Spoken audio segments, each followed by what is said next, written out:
press the bell icon on the YouTube app and never miss another update.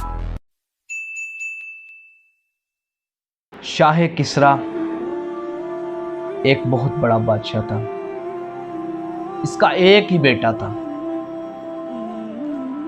ایک دن بادشاہ کے ذہن میں خیال آیا، خواہش پیدا ہوئی کہ میرا ایک ہی بیٹا ہے، میں نے اس کو تیر اندازی بھی سکھائی، گھڑ سواری بھی سکھائی، نیزہ بازی بھی سکھائی، حتیٰ کہ ہر کام اس کو سکھا دیا۔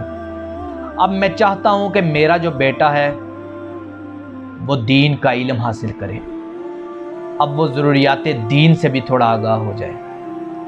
اس نے ہر طرف پیغام بھیجا، ہر طرف نظر گمائی، ہر بندے کو کہا کہ کوئی اچھے عالم دین مل جائیں۔ ایک دن کسی نے بتایا کہ شیخ حسن صاحب ہیں، بہت بڑے عالم دین ہیں، بہت بڑے بزرگ ہیں، بہت بڑے ولی کامل ہیں، ان کے پاس اپنے بچے کو بھیجو۔ بادشاہ نے ان سے عرض کیا کہ حضور، آپ جتنے سکے، جتنی رقم چاہتے ہیں میں آپ کو دوں گا، آپ میرے بیٹے کو گھر آ کے پڑھا دیا کریں۔ حضرت شیخ حسن صاحب بہت بڑے عالم دین تھے۔ شیخ صاحب نے کہا، بادشاہ اب بادشاہ ہوں گے، لیکن جو علم ہے نا، میں اس کا سوداگر نہیں ہوں۔ اگر اس نے علم حاصل کرنا ہے تو اس کو میرے مدرسے میں آ کر علم حاصل کرنا ہوگا۔ بادشاہ نے جب یہ سنا تو بادشاہ جلال میں نہیں آیا۔ بادشاہ کہنے لگا، حضور میں بھی یہی چاہتا تھا کہ کوئی ایسا بندہ ملے جو دین کی قدر کرنے والا ہو، جو دین کی قدر کرنے والا ہوگا وہی میرے بیٹے کو علم سکھا سکتا ہے، اس کے پاس میں اپنے بیٹے کو علم حاصل کرنے کے لیے بھیجوں گا۔ شیخ حسن صاحب کے پاس بادشاہ کا بیٹا علم حاصل کرنے کے لیے چلا گیا۔ بادشاہ کا بیٹا علم حاصل کرتے کرتے 1 سال گزرا، 2 سال گزرے، 3 سال گزرے، حتیٰ کہ 4 سال گزرے، 5 سال گزرے، وہ فارغ التحصیل ہو گیا۔ اس نے تمام علوم کی کتب پڑھ لی، یعنی کہ ضروریات دین سے آگاہ ہو گیا۔ جب وہ فارغ التحصیل ہوا، اس کو سند مل گئی، بادشاہ کو بلایا گیا۔ بادشاہ آیا، شیخ حسن صاحب نے کہا، اب تیرا بیٹا ضروریات دین سے آگاہ ہو چکا ہے، اب آپ اس کو لے جائیں۔ بادشاہ اپنے بیٹے کو لے گیا۔ ایک دن اچانک کچھ دنوں بعد شیخ حسن صاحب کو ایک خیال آیا، انہوں نے بچے کو گھر سے بلا لیا۔ کچھ دنوں بعد، شاید 2-3 دن گزرے، تو انہوں نے اس بچے کو دوبارہ اپنے پاس بلایا۔ بادشاہ نے اپنے بیٹے کو بتایا کہ جاؤ، تمہارے استاد تمہیں بلا رہے ہیں، جاؤ ان کی بات سن کے آؤ۔ شیخ حسن صاحب نے اپنے شاگرد کو ایک کمرے میں بلایا اور کمرے میں بلا کر دروازے کو بند کر دیا۔ جب دروازے کو بند کیا، شیخ صاحب نے ایک چھڑی پکڑی اور بچے کو مارنا شروع کر دیا، حتیٰ کہ ادھر تک اس بچے کو مارا کہ مارتے مارتے اتنا مار دیا کہ اس بچے کے جسم پر وہ جو مار تھی اس کے نشان پڑ گئے، اتنے زیادہ نشان پڑ گئے کہ وہ بچہ روتے روتے گھر آیا۔ پہلے اپنے استاد سے پوچھ کے آیا کہ استاد جی میری غلطی کیا ہے، آپ مجھے کس وجہ سے مار رہے ہیں؟ تو استاد جی نے اس کو کہا، اے پاگل، اب میں تجھے کسی غلطی کی وجہ سے ماروں گا؟ یہ کہہ کر اور مارنا شروع کر دیا۔ وہ بچہ روتا روتا اپنے گھر آیا، آ کے اپنے باپ کو کہنے لگا، ابو جی میرے استاد نے مجھے ناجائز مارا ہے، کوئی بات بھی نہیں تھی، میری کوئی غلطی بھی نہیں تھی، مجھے انہوں نے مارا ہے، آپ ان کو بلا کر پوچھیں کہ کس وجہ سے انہوں نے مجھے مارا ہے۔ بادشاہ نے اپنے بچے کو کہا، بیٹا استاد کبھی ناجائز نہیں مارتا، اگر انہوں نے مارا ہے تو کسی وجہ سے مارا ہوگا۔ بیٹے نے کہا ابا جان میری کوئی غلطی نہیں تھی، کچھ بھی بات نہیں ہوئی، لیکن مجھے انہوں نے ناجائز مارا، آپ ان کو بلائیں اور پوچھیں انہوں نے مجھے کیوں مارا۔ تو بادشاہ بھی سیانہ بادشاہ تھا نا، جس کو پتا تھا کہ استادوں کا ادب کیا ہوتا ہے، استاد چیز کیا ہے۔ بادشاہ کہنے لگا بیٹا، جس قوم نے اپنے استادوں کو کٹہرے میں کھڑا کر لے نا، جو استادوں کو کچہری میں کھڑا کر دے، وہ قوم کبھی علم حاصل نہیں کر سکتی۔ بادشاہ نے یہ کہہ کر اپنے بیٹے کو کہا ضرور انہوں نے تجھے کسی وجہ سے مارا ہو۔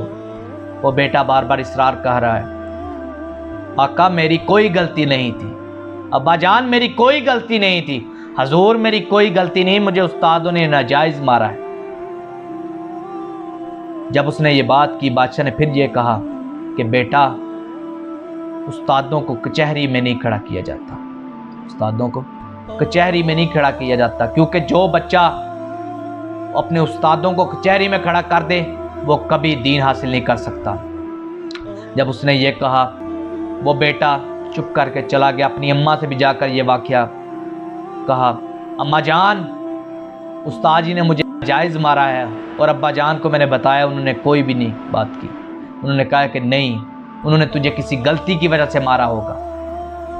اماں یہ کہنے لگی کہ جب تیرا باپ کسی بات پر ہاں کر لیتا ہے تو اس کو کوئی بھی نہ نہیں کروا سکتا، اور جب وہ نہ کر لیتا ہے تو اس سے کوئی بندہ ہاں نہیں کروا سکتا، تو لہٰذا تو اگر صبر کرے گا تو تیرے لیے اچھا ہے۔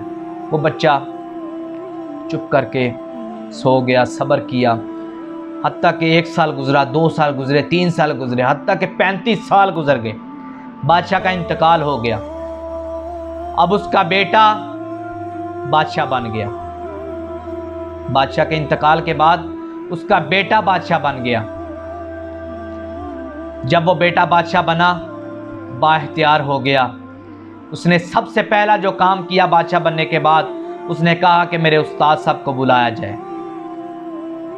بندے گئے استاد صاحب کو بلانے، استاد صاحب کو بلایا، استاد صاحب آئے۔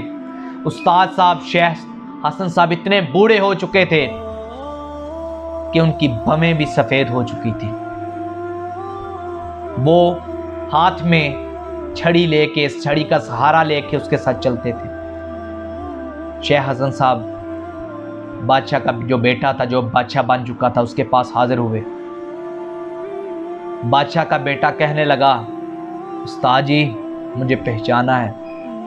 شیخ حسن صاحب نے اپنے ہاتھوں سے بموں کو اوپر کیا، کیونکہ بوڑھے ضعیف ہو چکے تھے، بہت ہی یہ جو بویں ہیں سفید ہو چکی تھی۔ دیکھا، کہا استاد جی مجھے بتائیں کہ آپ نے اس دن مجھے کیوں مارا تھا، میرا تو کوئی قصور بھی نہیں تھا، آپ نے مجھے کیوں مارا تھا؟ تو استاد صاحب دیکھ کر مسکرانے لگے اور کہنے لگے بیٹا تو نے مجھے اتنے سال کیوں نہیں پوچھا؟ وہ بچہ کہنے لگا کہ اس ٹائم میرے پاس اختیار نہیں تھا، اب میں بااختیار ہو چکا ہوں، اب مجھے بتائیں کہ آپ نے مجھے اس دن کیوں مارا تھا؟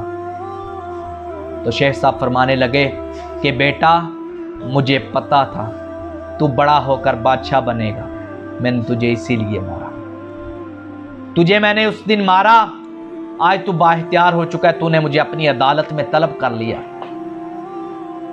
آج تو نے مجھے اپنی عدالت میں طلب کر لیا، میں نے تجھے اس لیے مارا تھا کہ جب تو بادشاہ بنے گا کسی مظلوم پر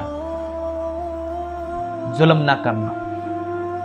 جس دن اس دن تو مظلوم تھا، تیرے پاس کوئی چارہ نہیں تھا، تجھے مارا، تو نے اپنی مار کی وجہ سے آج تو بااختیار ہو چکا ہے، تو نے مجھے بلا لیا، لیکن مظلوم جو ہے وہ رب تعالیٰ کی بارگاہ میں بااختیار ہوگا، اگر تو اس پر ظلم کرے گا وہ رب تعالیٰ کی کچہری میں تجھے کھڑا کر لے گا، جب تو رب تعالیٰ کی کچہری میں پیش ہوگا تو اس ٹائم وہ بندہ بااختیار ہوگا اور تیرے پاس کوئی اختیار نہیں ہوگا۔ میں نے تجھے اس لیے مارا کہ اس دن تو مظلوم تھا، اب تو بادشاہ بن چکا ہے تو کسی مظلوم پر ظلم نہ کرنا، کیونکہ جو مظلوم کی ہاں ہوتی ہے نا، وہ رب تعالیٰ کی جب تو بارگاہ میں آئے گا تو وہ بندہ مظلوم جو ہوگا وہ با اختیار ہوگا اور تجھے اس طرح سارے سوالوں کے جواب دینے پڑیں گے۔ وہ بادشاہ کا بچہ جس کو مارا تھا شیخ صاحب نے، وہ سمجھدار تھا، اٹھا اور شیخ صاحب کے ہاتھ چومے اور کہنے لگا حضور مجھے آج پتہ چلا کہ استاد جو ہے وہ اگر مارے بھی نہ تو کسی وجہ سے مارتا ہے، بغیر وجہ کے نہیں مارتا۔ مجھے آج سمجھ آئی کہ میرا باپ مجھے کیوں کہتا تھا کہ تجھے تیرے استاد نے کسی ناجائز وجہ سے نہیں مارا ہوگا، کوئی وجہ ہوگی جس وجہ سے تجھے مارا ہے۔ آج مجھے سمجھ آ گیا کہ میرا باپ کہتا تھا کہ جو قوم اپنے استادوں کو کچہری میں کھڑا کرتی ہے وہ کبھی علم نہیں حاصل کر سکتی۔ آج آپ کی وجہ سے مجھے پتہ چل گیا کہ میں بادشاہ بنا ہوں تو مجھے جو غریب بندے ہیں ان کے ساتھ کیسے رہنا ہے، امیروں کے ساتھ کس طرح رہنا ہے، مجھے کسی پر ظلم نہیں کرنا۔ آج ہم لوگ دیکھ لیں کہ آج ہمارے پاس چند پیسے آ جاتے ہیں تو ہم لوگ غریب کو غریب نہیں سمجھتے، ہم لوگ اس کو کیڑا سمجھنا شروع کر دیتے ہیں۔ ہم کہتے ہیں یہ ہمارے پاؤں کا گندی نالی کا کیڑا ہے، اس کو مسل کر آگے چلے جاؤ۔ نہ، وہ لوگ آج تو بظاہر غریب نظر آ رہے ہیں، تیرے پاس اختیار ہیں، تو انہیں جھڑک رہا ہے، ڈانٹ رہا ہے۔ کل جب رب تعالیٰ کی عدالت لگے گی، ایک عدالت ادھر بھی لگے گی، ایک عدالت تو نے لگائی، ایک عدالت ادھر لگے گی۔ جب رب تعالیٰ کی عدالت ہوگی ادھر مظلوم کے پاس اختیار ہوگا، تیرے پاس کوئی اختیار نہیں ہوگا۔ بتا رب تعالیٰ کے سامنے کیا جواب دے گا؟ تو ہمیں چاہیے کہ ہم غریبوں کو ان کے حقوق دیں، ان کے ساتھ اچھا سلوک کریں۔ یہ ہے ہماری زندگی کا مقصد، ہمارے دنیا میں آنے کا مقصد یہ ہے۔ اور استادوں کا ادب کریں، استاد کا جو قوم ادب نہیں نہ کرتی وہ کبھی کامیاب نہیں ہو سکتی، اس لیے استادوں کا ادب کریں۔ السلام۔